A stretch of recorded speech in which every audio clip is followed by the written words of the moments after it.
일본에 마쓰시다 전기 회사가 있습니다. 이 마쓰시다 회사의 창업주이고 또 일본에서는 경영의 귀재라고 불렸던 마쓰시다 고노스케라는 분이 계신데, 이분이 94살까지 살면서 수많은 성공 신화를 만들었습니다. 한 번은 신문기자가 이 마쓰시다 고노스케 씨에게 질문을 했습니다. 선생님, 어떻게 그렇게 성공하실 수 있었습니까? 그러자 이 마쓰시다 고노스케 대답이 이랬습니다. 나의 성공은 3가지 하늘의 은혜 때문이었습니다. 이렇게 대답을 했어요. 3가지 하늘의 은혜가 무엇인가 하니, 첫째는 가난이고, 2번째는 허약한 몸이었고, 3번째는 못 배운 것이다. 이렇게 대답을 했습니다.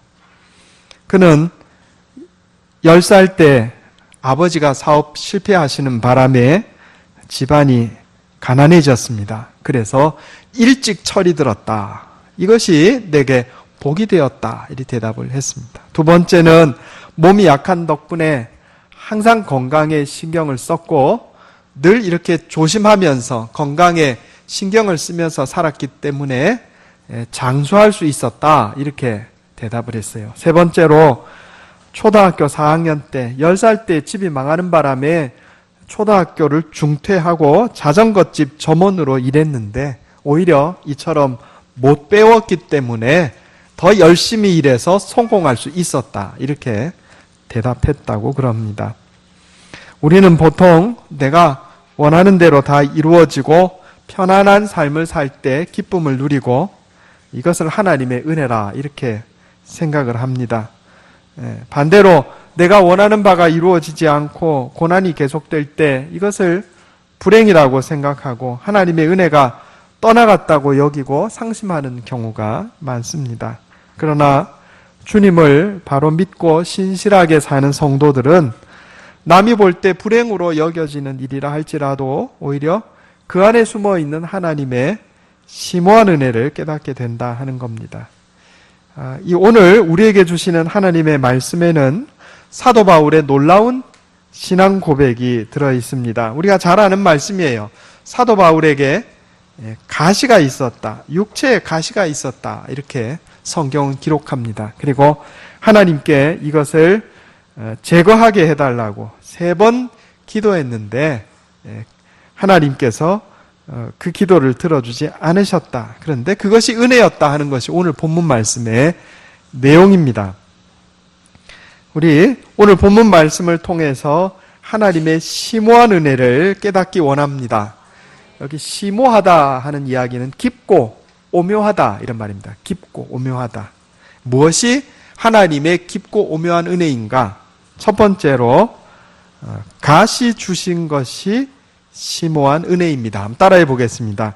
내 인생에 가시 주신 것이 하나님의 심오한 은혜입니다. 바울은요, 자신에게 육체의 가시가 있었다 이렇게 고백합니다. 여기 육체의 가시는 곧 사탄의 사자였고 이로 말미암아서 인생이 괴로웠다 이렇게 말합니다. 이 가시의 실체가 무엇인가, 육체의 가시가 무엇이었는가에 대해서 여러 가지 학자들의 논란이 있는데 대체로 육체의 질병이었다 하는데 의견이 일치합니다. 불치병이었던 것 같아요. 이것이 바울을 계속해서 괴롭혔던 것 같습니다. 그런데 바울은 자신의 육체에 주신 가시, 이 가시에 하나님의 이유와 목적이 있음을 명확하게 깨닫고 있었습니다. 우리 고린도후서 12장 7절 같이 한번 읽어볼까요? 한 번 더 읽어보겠습니다. 고린도후서 12장 7절. 자, 같이 읽겠습니다. 시작. 여러 계시를 받은 것이 지극히 크므로 너무 자만하지 않게 하시려고 내 육체의 가시 곧 사탄의 사자를 주셨으니 이는 나를 쳐서 너무 자만하지 않게 하려 하심이라. 아멘. 여기 바울은요, 하나님께서 육체의 가시를 주신, 불치병을 주신 하나님의 이유와 목적이 있는데 그것은 너무 자만하지 않게 하시려고. 지금 한 절에요. 이 말씀이 두 번이나 들어가 있어요. 너무 나를 쳐서 너무 자만하지 않게 하려 하심이라. 너무 자만하지 않게 하시려고. 오늘 본문 말씀 바로 직전에 보면 사도 바울이 경험했던 놀라운 신비한 경험들이 기록되어 있어요. 사도 바울이 3층 천에까지 올라가서 사람이 가히 듣지 못할 그런 내용들을 보고 들었다. 이런 내용을 고백합니다. 사도 바울이 어떤 사람입니까? 그가 복음을 전할 때 놀라운 기적들이 일어났습니다. 그죠? 그는 공부를 많이 한 사람이에요. 가문도 좋아요. 또 그가 복음을 전할 때 기적들이 일어나고 부활하신 예수님을 배웠어요. 그야말로 어떻게 보면 부족함이 없는 사람이었는데 하나님께서 사도 바울에게 육체의 질병을 주셔서 그 마음을 겸손하게 만드신 거예요. 왜냐하면 하나님께서는 겸손한 자를 들어 쓰시기 때문에 그렇습니다. 하나님께서 사도 바울을 더 크게 들어 쓰시려고 그를 겸손하게 만드실 필요가 있었는데 바로 그것 때문에 가시를 주신 겁니다. 그러므로 사도 바울의 이 육체의 질병이 세상의 눈으로 볼 때는 그것이 불행이요 또 재앙처럼 보였을지 몰라도 사도 바울이 깨닫기를 이것이 하나님의 깊고 오묘한 은혜였노라고 고백하고 있는 겁니다. 하나님께서 이집트에서 노예 살해하던 이스라엘 민족을 해방시켜 주실 때 모세를 사용하셨어요. 그런데 우리가 잘 아는 것처럼 모세는 이집트의 왕자로 자랐습니다. 그리고 모세 나이가 40세가 되었을 때 자기 동족 이스라엘을 돌아볼 마음이 생겼어요. 저라면 제가 모세를 쓴다고 그러면 나이 40대 아직 한창 팔팔할 나이, 그죠? 그리고 이집트의 왕자로 자라나면서 무술도 배웠을 것이고 학문도 깊었을 것이고 부하들도 있었을 것이고 놀라운 리더십이 있었을 거예요. 저 같으면 나이 40세 이집트 왕자로 있는 모세를 썼을 것 같아요. 그런데 하나님께서는 이 나이 40세 현직 이집트 왕자로서 모세를 쓰신 게 아니고 미디안 광야로 망명 가서 40년 동안 양치기 하면서 나이 80세 노인으로 늙어버린 모세, 그를 들어 쓰신 거예요. 왜일까요? 나는 실패한 인생입니다. 나는 아무것도 할 수 없는 양치기에 불과합니다. 그 겸손한 마음, 이 겸손한 마음을 하나님께서 들어 쓰시기 때문에 그렇습니다. 장인이 훌륭하면요, 예술가가 훌륭하면 그의 손에 들린 붓이 싸구려 붓이든지 비싼 붓이든지 상관없이 명작이 나오는 겁니다. 장인이 훌륭하면 그의 손에 들린 쇠조각이 싸구려 별 볼 일 없는 거라도 훌륭한 제품이 나오는 겁니다. 하나님께서 원하시는 것은 우리의 겸손함이에요. 하나님께서 보실 때는 우리가 똑똑하고 모자라고 많이 배우고 덜 배우고 돈이 많고 적고 젊고 늙고 이 상관이 없어요. 하나님께서 들어 쓰시면 비록 좀 부족해도 많이 배우지 못해도 돈이 좀 없어도 몸이 좀 약해도 하나님께서 들어 쓰시면 놀라운 능력이 나타나는 것이다 하는 겁니다.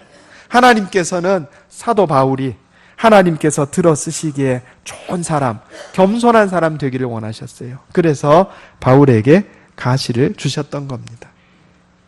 하나님의 관점으로 보면 모세가 가장 강했던 때, 나이 40의 이집트 왕자였던 때는 사실 가장 약한 때였고, 하나님께서 보시기에 모세가 나이 80, 나이 들고 그야말로 양치기밖에 되지 않는 그 가련하게 보이는 그 인생, 그러나 겸손할 그때가 하나님 보시기에는 강한 때였다 하는 겁니다.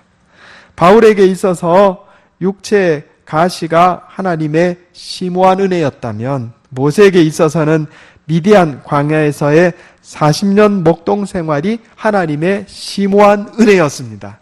그래서 모세가 이스라엘 백성들을 이집트에서 인도해낼 수 있었고, 그리고 육체의 가시로 겸손해진 바울이었기 때문에 하나님께서 그를 들어서 복음을 전하는 귀한 주의 종으로 사용할 수가 있었던 것이다 하는 겁니다.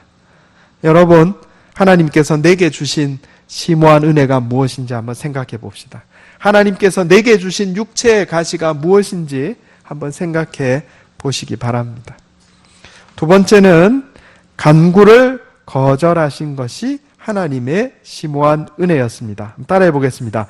간구를 거절하신 것이 하나님의 심오한 은혜였습니다.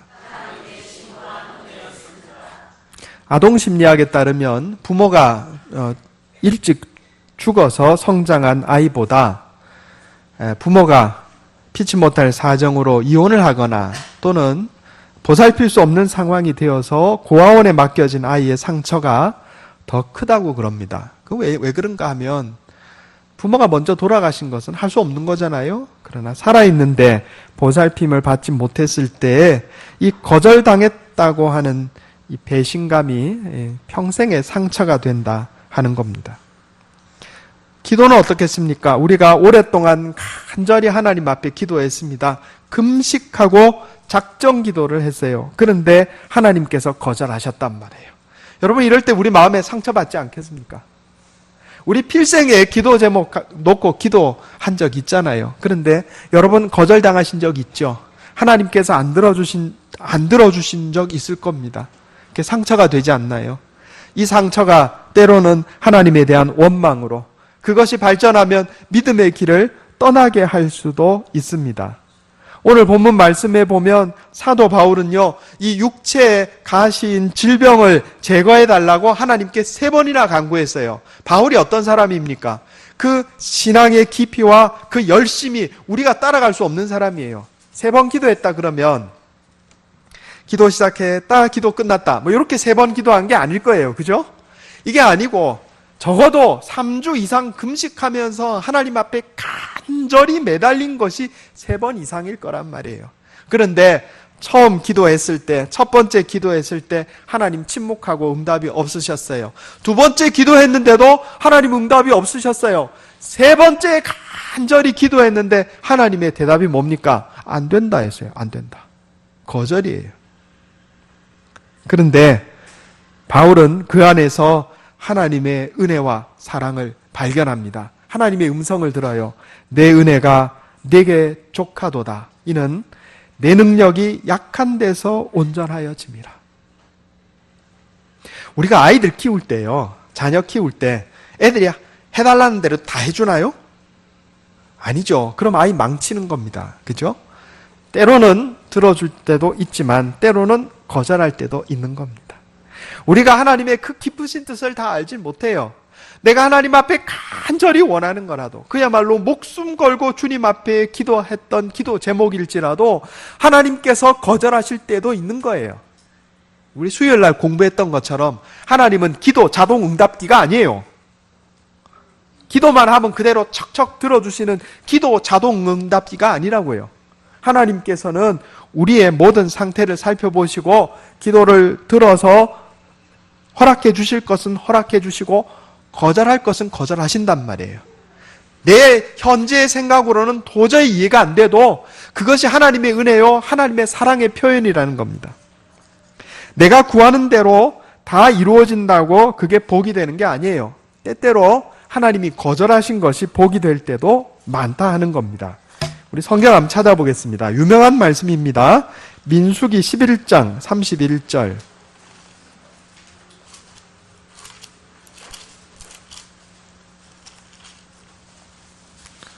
민수기 11장 31절에서 34절. 구약성경 214페이지입니다.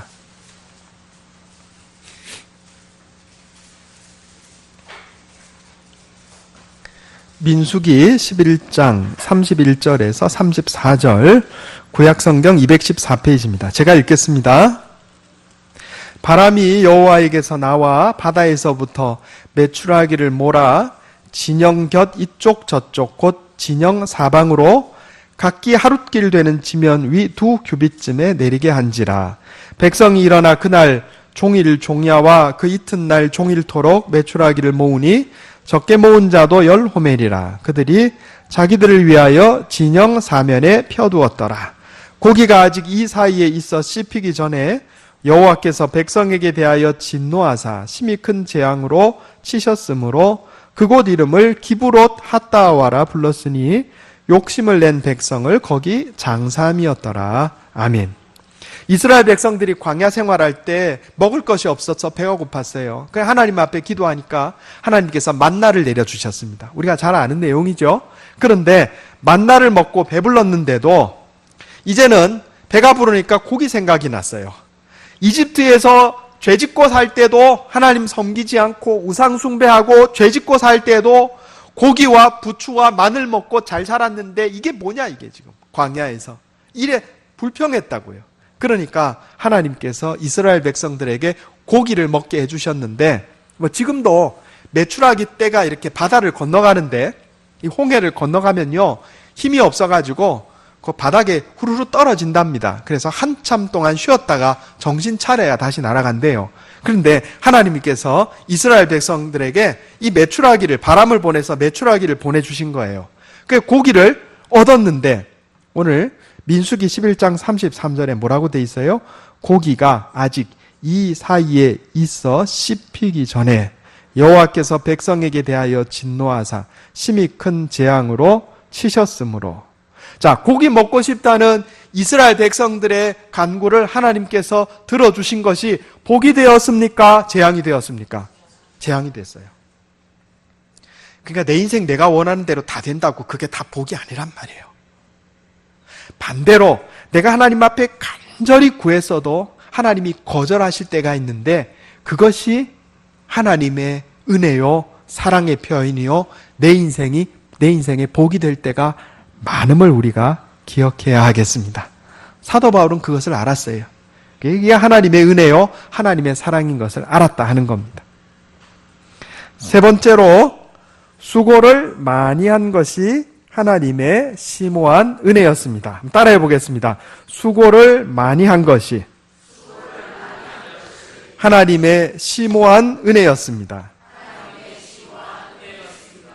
오늘 본문 말씀 고린도후서 12장 10절에 보면 내가 그리스도를 위하여 약한 것들과 능욕과 궁핍과 박해와 곤고를 기뻐하노니 이는 내가 약한 그때의 강함이라 그랬습니다. 사람들은 흔히 수고하지 않고 살고 놀면서 지내는 것이 복된 삶이라 이렇게 생각합니다. 반대로 내가 남보다 많이 수고하고 남보다 많이 고생한 것을 불행이라고 생각해요. 그런데 오늘 본문 말씀은 그렇게 말씀하지 않습니다. 사도 바울은 다른 사람보다 수고를 더 많이 했어요.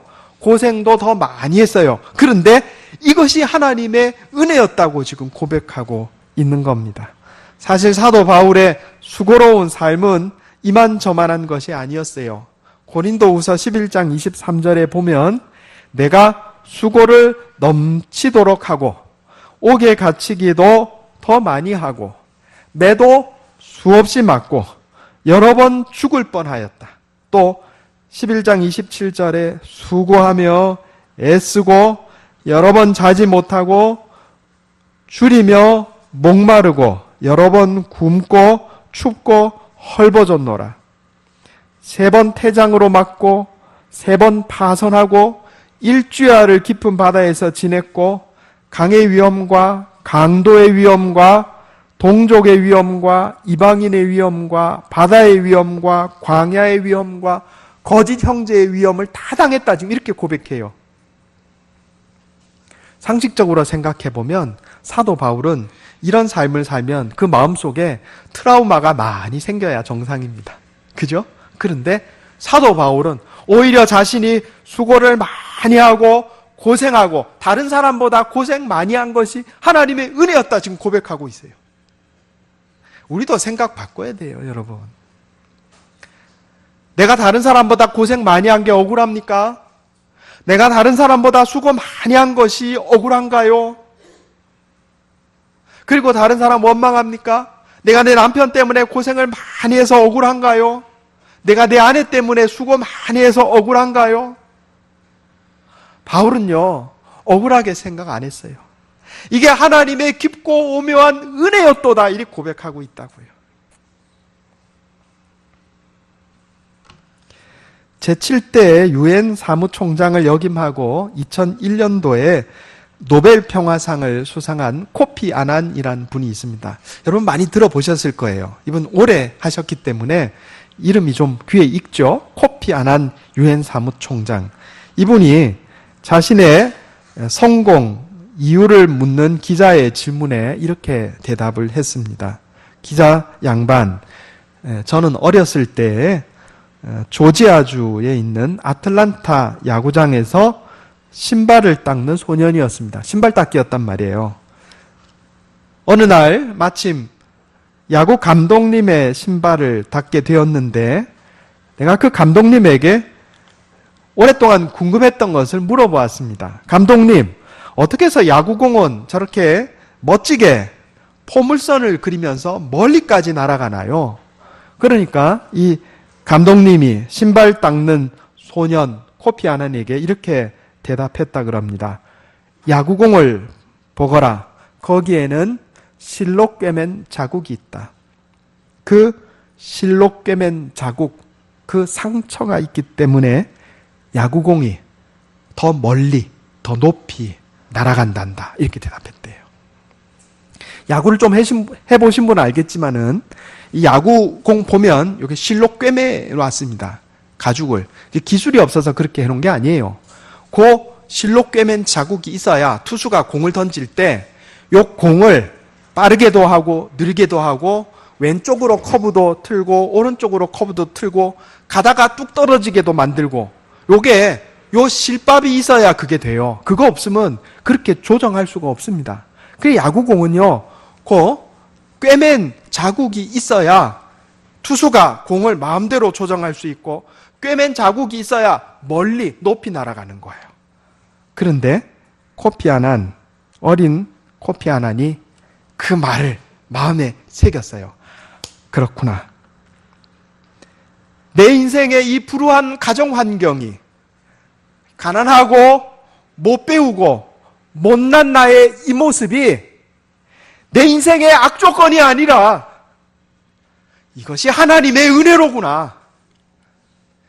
야구공에 실로 꿰맨 상처가 있어야 투수가 마음대로 공을 조절하듯이 멀리 가고 높이 날아가듯이 내 인생에 이런 악조건으로 보이는 여러 가지 부족한 부분들이 있어야 하나님이 나를 쓰시는구나.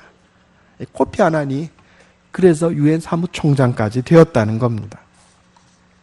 오늘 본문 말씀에 사도 바울은 내가 약한 그때의 강함이라 이렇게 선언합니다. 사도 바울의 약함이 뭡니까? 육체의 가시요, 하나님께서 기도 거절하신 것이요, 또 다른 사람보다 많이 수고한 겁니다. 마스시다 고노스케의 약함이 무엇이었습니까? 가난하고 허약하고 못 배운 것이었습니다. 코피 아난의 약함이 무엇이었습니까? 어린 나이에 구두 닦기 할 정도로 가난한 가정, 또 못 배우고 또 다른 사람보다 부족했던 것 많았습니다. 그런데 그것이 하나님의 강한 능력을 나타낸다 하는 거예요. 연약하고 보잘것없는 내가 하나님의 손에 붙잡힐 때에 내 약함이 폭로되는 것이 아니라 오히려 하나님의 강함이 드러난다는 겁니다. 그러므로 나의 모든 약한 부분들은, 다른 사람들보다 못한 부분들은 내 인생의 악조건이 아니라 하나님의 심오한 은혜라 하는 말씀입니다. 사랑하는 구람교회 성도 여러분, 내 삶에 가시가 있습니까? 하나님께 간절히 구하였는데 거절당한 적이 있습니까? 다른 사람보다 더 많이 고생하고 더 많이 수고하셨습니까? 여러분, 이 가운데 있는 하나님의 깊고 오묘하신 은혜를 깨달으시기 바랍니다.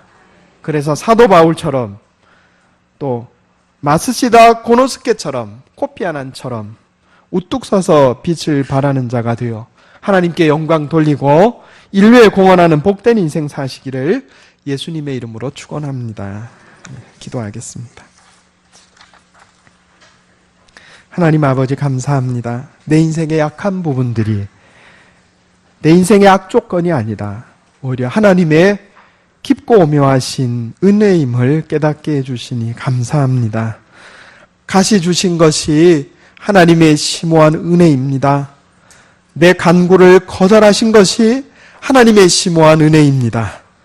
다른 사람보다 수고와 고생을 더 많이 한 것이 하나님의 심오한 은혜임을 깨닫게 해주시니 감사합니다. 낙심하지 말고 믿음 위에 굳게 서서 승리하는 인생 살게 해 주시옵소서. 우리 주 예수님의 이름으로 간절히 기도하옵나이다.